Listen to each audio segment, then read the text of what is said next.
Kita di dalam kepenghayatan mengambil keseimbangan di mana saat kita berdoa, ya disitulah kita sudah terhubung dengan Yang Maha Kuasa. Dengan cara kita berhening.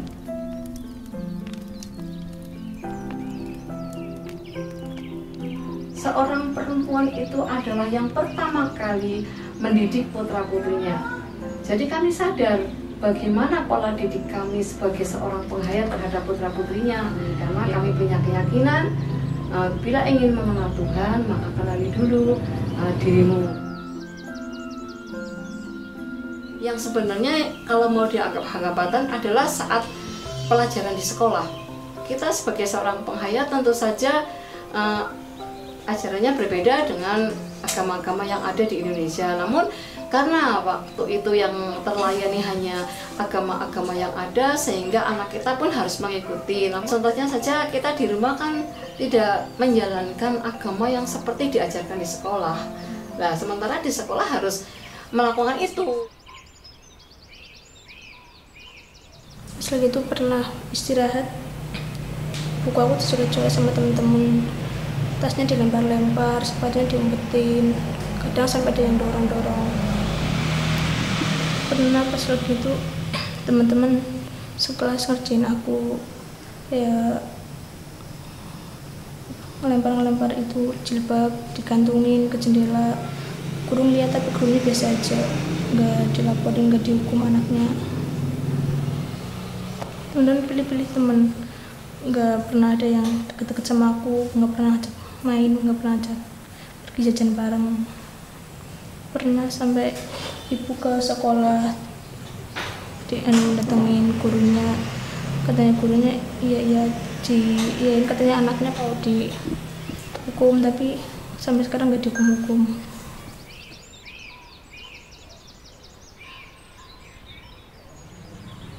Itu sulit didobrak sih Mbak. Jadi gini Mbak, setelah kita mengamati, di setiap instansi pasti ada radikalnya. Contohnya gini Mbak, kita sudah mensosialisasikan ke seluruh guru se-Jawa Tengah bahwasannya penghayat harus sudah diterima di sekolah. Tapi nyatanya tidak disampaikan Mbak. Makanya ketika anak-anak ada masalah di sekolah, terus orang tua datang ke sana, itu tidak mempan Mbak. Orang tua aja tidak mempan, apalagi ketika anak yang menyampaikan, itu nggak bakalan diproses Mbak.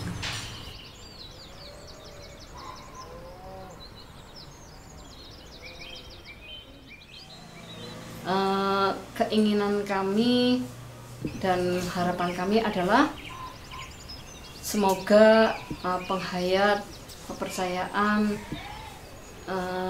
bisa membawa diri sehingga muncul di permukaan yang sesuai dan setara dengan agama-agama yang lain, dari segi pendidikan, dari segi fasilitas yang lain, atau tentang pelayanan seperti untuk pekerjaan itu yang kami harapkan adalah sudah bisa terlayani.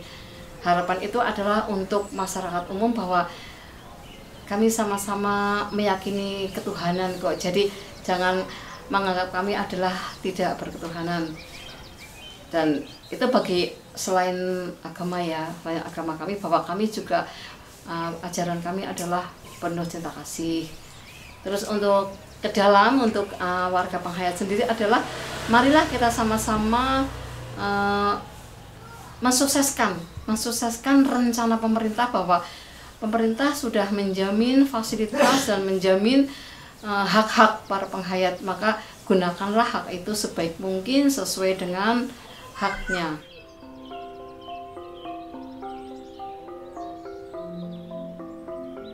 Kita sebagai perempuan penghayat itu tidak perlu malu, tidak perlu malu, tidak perlu takut. Kita sebagai perempuan penghayat, kita harus percaya diri, kita harus mandiri, kita harus lebih sukses. Jadi kepada semua penghayat, perempuan penghayat, jangan malu, tapi harus percaya diri.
kamu ngeliat selendang ibu nggak? Tadi Bu letak di sini yuk. Is gak tahu. Kita udah telat yuk. Tadi Bu letak di sini yuk. Kita udah telat. Gak tahu ibu. Aduh, kita ini udah telat yuk. Ayo emang ngeselin. Kita udah telat. Tadi Bu letak di sini yuk. Kamu tuh ngambil rapot tuh jam 9 yuk. Ini udah jam berapa? Bantuin Ibu cari dong yuk. Ah, kamu mah susah banget jadi anak.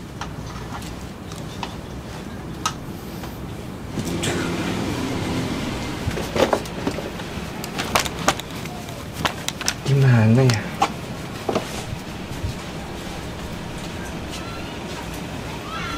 Man, udah telat lagi.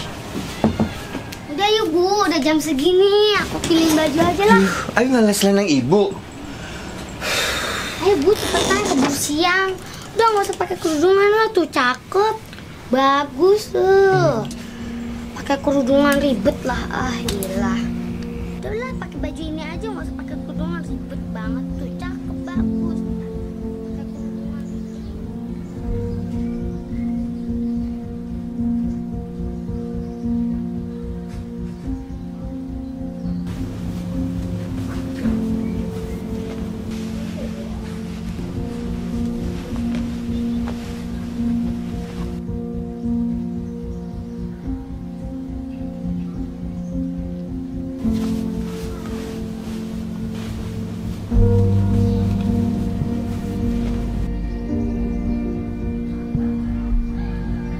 Tadi full bang.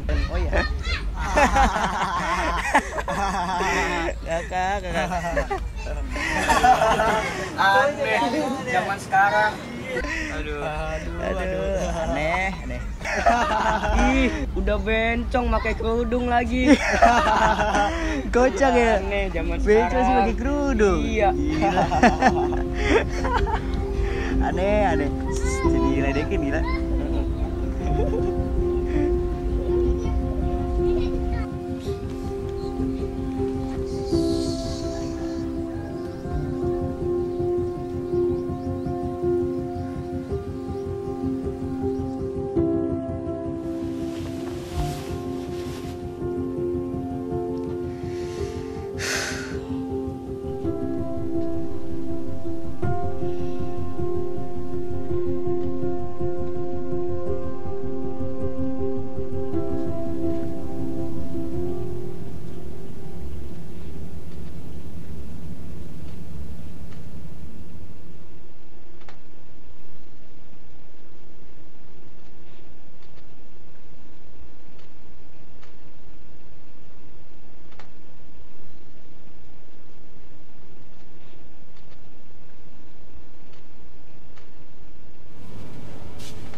Frozen winds, but you're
Kita dilahirkan unik, memiliki sudut berbeda yang menjadi identitas diri.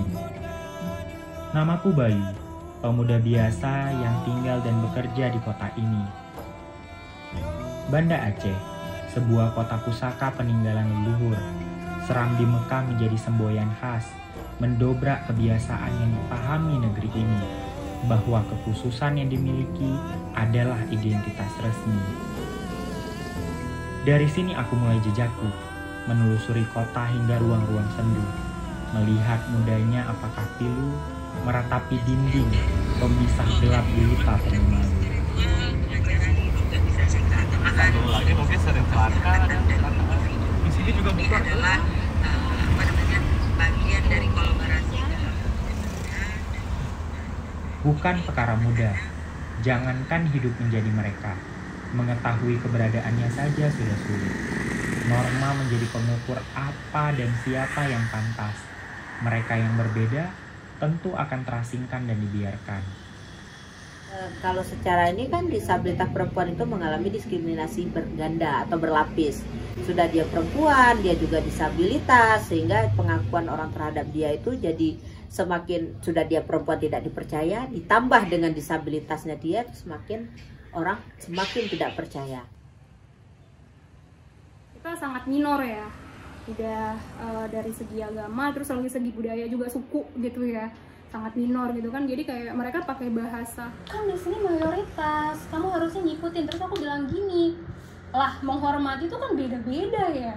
Kalau seandainya aku mengganggu atau membuat keonaran, oke, apakah keberadaan aku tuh mengganggu segitunya gitu loh.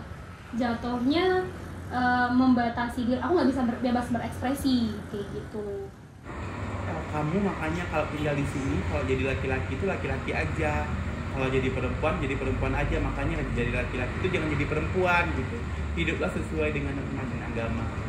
Pada titik ini, aku bingung harus memotret bagian mana lagi, sebab semua sudah lebam dan basah.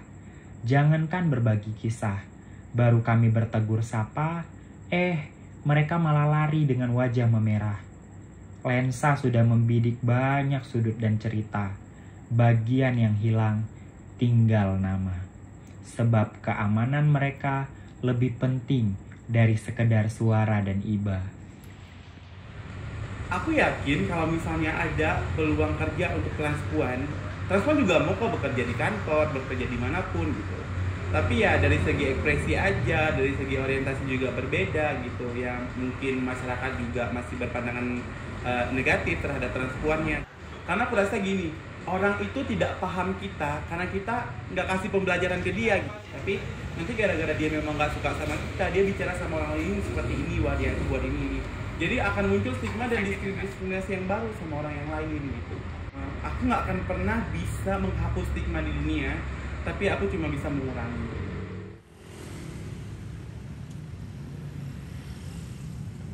Hanya 3 perusahaan yang baru menerima tenaga yang mempekerjakan disabilitas di Banda Aceh. Kita tidak minta disabilitas itu harus punya posisi, harus punya jabatan. Setiap kampung wajib menerima 1 orang aja disabilitas di kantor kecil. Bayangkan saja kalau dari ada 376 disabilitas di kota Banda Aceh, 90 orang aja yang sudah bekerja. Berapa yang sudah terbantu? Karena selalu alasannya ketika berbicara isu disabilitas apapun, baik ranah pendidikan, pekerjaan, kesehatan, sebenarnya belum ada peraturannya di Aceh. Padahal undang-undang resmi kan, Undang-Undang nomor 8 tahun 2016, tapi tetap dibilang kalau yang punya visa kerja nggak cukup. Kami berharap, oke, ini salon rumah tempat uang aman dan itu jangan diusir lagi. Harapan kami itu aja sih. Kan sangat bagus aja kalau kota ini mulai membuka diri. Terima kasih orang-orang baik, sudah tangguh dan bertahan. Teruslah berjuang, biar aku dan kameraku membidik lebih jauh, menapaki jejak, membawa sebagian keluh, tanpa jadi isu.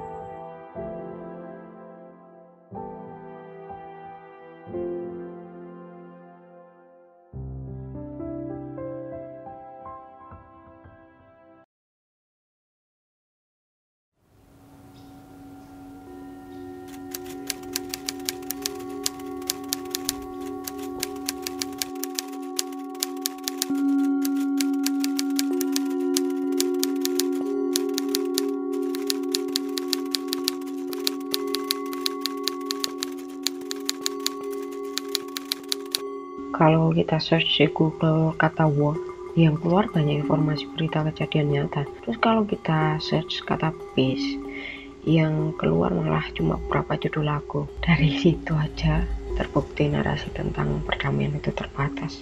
Banyak sih yang tanya, bahkan ada yang mencibir gitu. Kenapa meditasi? Kenapa repot-repot ngomong soal napas? Hubungannya apa sama konflik? Ya, karena kita manusia, tidak ada hal paling esensial yang dilakukan manusia selain bernapas. Jika dilakukan dengan penuh kesadaran, penghormatan, dan cinta kasih, maka kita juga memproses konflik dalam diri. Baru tuh, konflik di luar diri turut terproses secara alami. Uniknya kalau kita meditasi itu nggak terkait dengan agama atau identitas apapun, siapapun boleh ikut. Penderitaan terkait apapun, termasuk diskriminasi, bisa diproses. Yang kita perlu hanya tutup mata dan kembali ke dalam diri. Hari ini aku mau pertemukan dua temanku yang secara ekspresi dan latar belakang keyakinan mereka beda banget. Mau aku ajakin meditasi untuk memproses konflik dan diskriminasi mereka.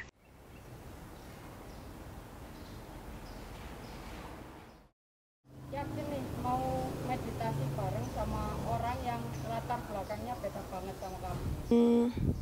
Yakin nggak yakin sih, soalnya pertama kali ini. Ya Pak, kita ke ruang meditasi di sini Pak. Ya.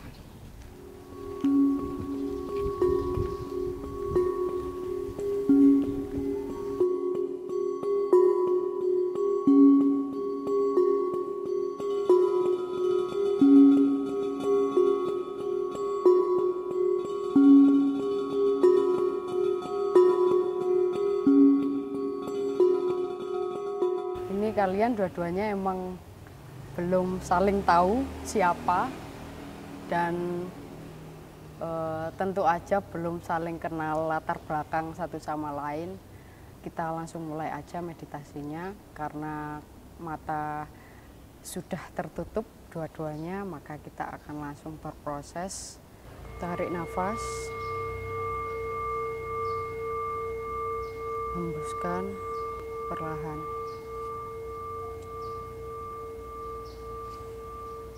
Tarik nafas, hembuskan perlahan.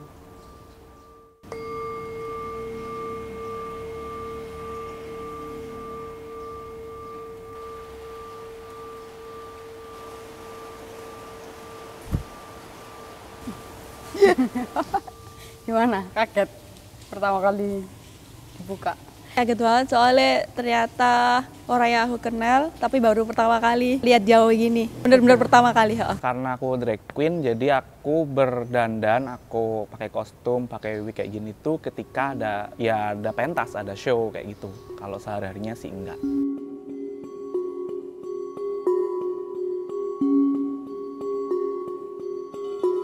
Terutama ketika aku berpenampilan seperti ini, dikata-katain, dibully, mendapatkan kekerasan verbal, itu sering aku akan membuktikan bahwa aku nggak akan jadi nggak berharga kok, aku nggak akan jadi seorang yang rusak, seorang yang melupakan keluarga. Kalau dari orang yang religius itu biasanya diskriminasinya itu kayak apa ya, kayak ya nyebut gitu loh, astagfirullah kayak gitu kan.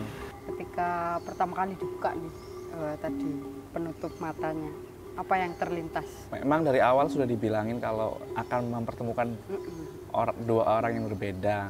Ketika aku lihat, oh ternyata seorang perempuan bercadar gitu. Sebenarnya kalau aku sih nggak masalah ya, tapi takutnya kayak kan tadi aku yang buka duluan nih. Aku takut mbaknya nanti ketika buka terus shock terus apa gitu.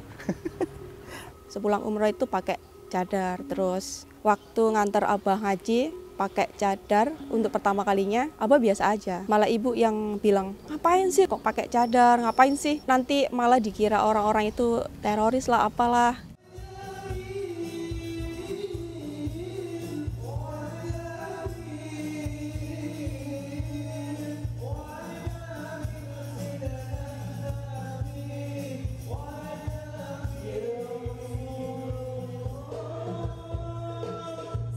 Dulu ada organisasi, salah satu organisasi yang sekarang udah nggak ada, dikirainnya ikut itu malahan. Iya, dikira ikut aliran sesat. Cadar kan nggak terkait dengan golongan atau komunitas apa gitu kan, Islam yang apa gitu kan, enggak. Kan hukumnya sunnah gitu loh. Siapa aja bebas pakai, siapa aja bebas berekspresi.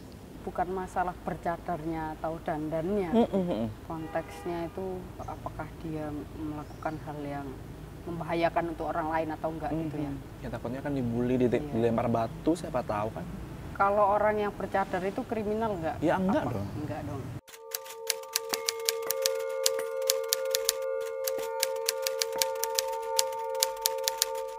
Aku dulu itu takut sama waria.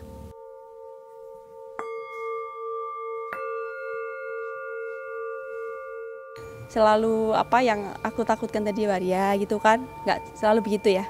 Oke, aku baru tahu, terima kasih. Nggak semua apa yang kita lihat ternyata yang kita pikirkan. Stop menghakimi atau stop mengurusi urusan orang lain. Urusi urusanmu sendiri, karena belum tentu juga kamu tuh benar, belum tentu juga saya ini salah, kayak gitu loh. Jadi ya udah, kita hidup masing-masing. Selama saya tidak mengganggu pribadimu, selama saya nggak mengganggu kehidupanmu, ya seyogyanya kamu juga baiknya jangan mengganggu kehidupan saya dan pilihan saya, karena saya juga nggak pernah mengomentari pilihan kamu. Jadi kalau kayak gitu sih mungkin bisa lebih enak lah ya hidup di dunia ini, lebih damai. Boleh, seru. Mau banget.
Secara pribadi saya tidak pernah mengalami persekusi persoalan agama. Saya pernah mendampingi kasus di mana teman-teman dipersekusi oleh pemuka agama.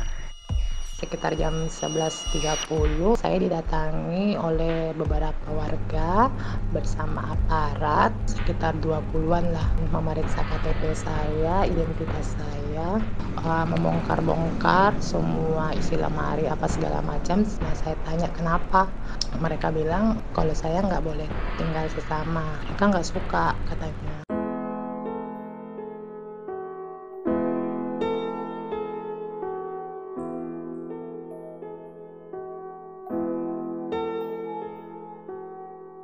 Kalau dampak yang dialami, trauma itu sudah pasti. Beberapa teman juga ada yang depresi, ada yang ketakutan, ada yang sampai akhirnya anxiety gitu. Kendalanya adalah kami susah untuk mengakses layanan psikososial karena di Makassar kami tidak punya link atau kami tidak punya nama psikolog yang ramah terhadap komunitas LGBTI. Kami takutnya ketika teman-teman yang sebenarnya butuh untuk terapi atau butuh untuk konseling, psikiater justru malah ngejudge mereka karena pilihan ekspresi, pilihan identitas gendernya dan lain-lain gitu. Jadi itu jadi kendala dan PR kami. Itu kenapa biasanya kalau teman-teman mengalami trauma, biasanya aksesnya itu kami cari bantuan dari luar Makassar gitu ya. Dampaknya merasa shock gitu ya, trauma. Tapi untuk takut, saya nggak takut karena saya rasa itu rumah saya dan saya punya hak untuk tinggal di situ. Nah, kalau untuk keluar rumah juga nggak takut sih. Saya kan orangnya cuek, jadi ya anggap aja angin berlalu seperti itu. Ya seperti nggak terjadi apa-apa.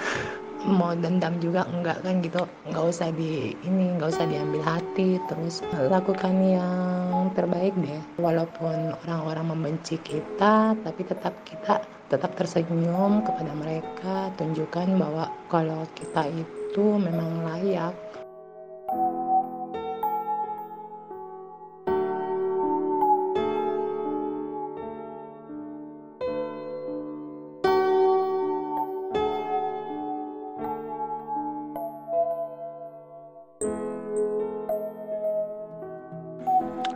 Dulu sekali ketika saya berdandan atau bersolek depan cermin secara sembunyi-sembunyi, itu kayak lagi ngobrol Kak dengan diriku sendiri dalam versi yang lain gitu ya, di depan cermin. Kenapa ini saya dilahirkan berbeda gitu ya.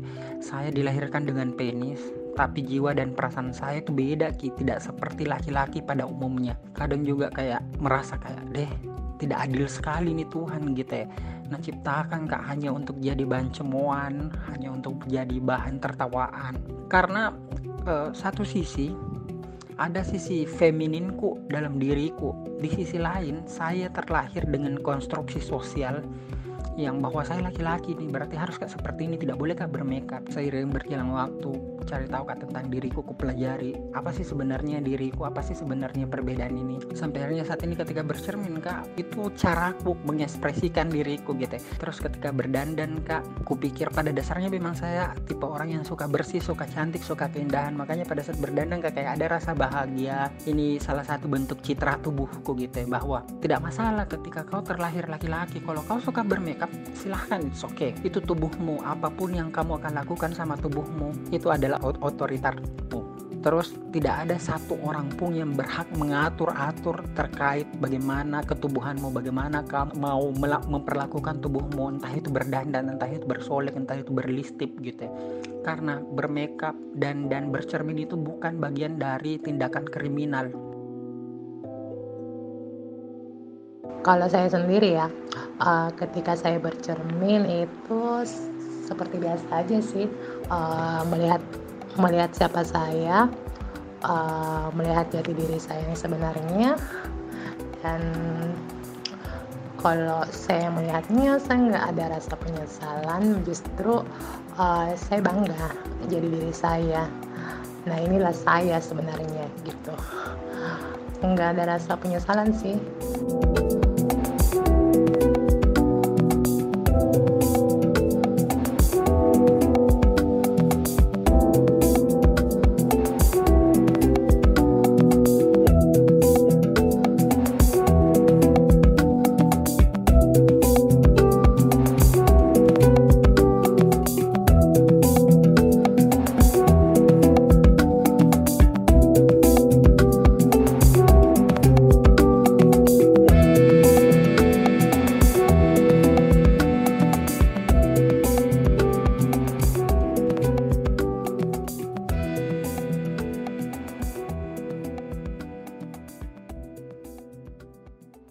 Cara aku beradaptasi adalah saya memperlakukan diriku dan orang lain selayaknya manusia diperlakukan gitu ya. Senyum gitu ya, berbuat baik. Karena memang tidak bisa dipungkiri, pada dasarnya kami waria itu dibebani sama beban pembuktian. Kebetulan di lingkunganku kayak dekat dengan remaja masjid sini. Biasanya aku kasih tahu menu buka puasa pertengahan sama yang ke puasa ke-28. Nah, mau kasih masuk makanan juga untuk menu.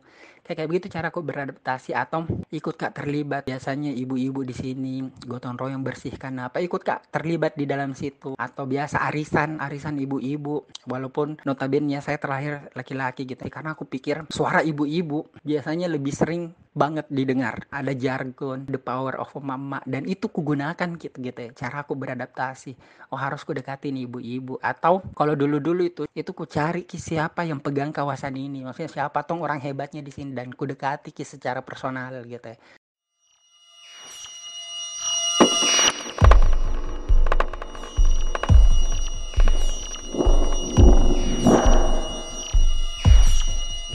Kami manusia gitu ya, perlakukan kami selayaknya manusia. Jangan melihat bagaimana pilihan identitas gender kami, jangan melihat bagaimana kami berekspresi, jangan melihat bagaimana kami mengekspresikan keinginan kami. Jangan melulu melihat bahwa ketika dengar kata LGBTI pasti selalu jelek. Kami tidak pernah menuntut macam-macam. Kami tidak pernah menuntut yang lebih jauh seperti yang orang-orang sebutkan bahwa kami mau menuntut legal merit.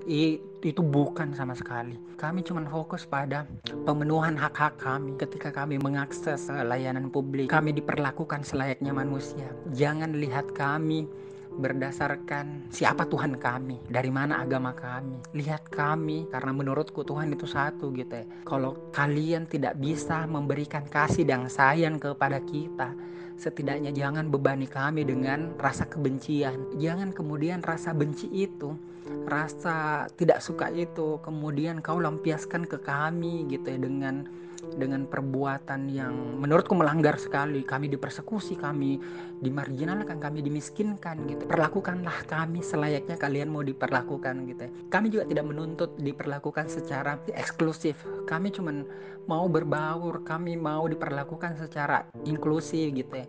Bagaimana kamu memperlakukan manusia pada umumnya?